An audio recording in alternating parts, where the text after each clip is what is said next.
আচ্ছা, আজকে দুপুরের মাংস রাত্রিবেলার জন্য একটু বাঁচিয়ে রেখেছেন তো?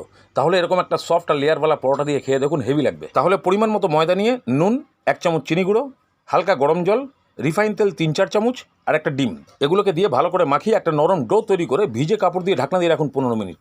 বাস 15 মিনিট পরে লেচি কাটুন আর অল্প তেল দিয়ে টেরা বেঁকা হোক কিন্তু পাতলা করে বেলে ফেলুন। তারপরে উপরে সামান্য তেল লাগিয়ে দিন, সামান্য একটু ময়দাও ছিটিয়ে দিন ওপরে। বাস এবারে যে কাটিংটা করছি সেটাকে একটু মন দিয়ে দেখুন, মাঝখান দিয়ে কেটে আস্তে আস্তে করে ঘুরিয়ে পুরোটা নিয়ে আসুন। তারপরে দুদিকটা চেপে একটা লেচির মতো তৈরি করে তেল দিয়ে পাতলা করে বেলে ফেলুন। এবার কিন্তু একটু গোল হবে, না হলে খাবার সময় তুলে দেখাবে আর প্যাঁক দেবে। তাহলে গোল করে বেলুন আর গরম প্যানে ফেলুন আর দুদিকটা ভালো করে আগে সেঁকে নিন। এবার অল্প অল্প করে তেল দিয়ে মিডিয়াম ফ্লেমে উল্টে পাল্টে একটু লাল লাল করে ভাজুন। এইভাবে ভাজলে পরে ওপরটা ক্রিস্পি হবে, ভেতরটা সফট থাকবে। আর দেখবেন যার দুটো সাইডে দাঁত নেই তারও 3টে জায়গায় ছটা লাগবে। ঠিক এইভাবে আগে 3-4টে ভেজে তুলুন, তারপরে কোনো সমান জায়গায় শুয়ে দিন আর দু সাইড দিয়ে ভালো করে থাবড়ে দিন। এইভাবে করলে পরোটা আরও নরম হয় আর লেয়ারগুলোও খোলে। বাস এবারে মুখে ঢুকিয়ে দিন একবারে ডুবিয়া মাংসের ঝোলে।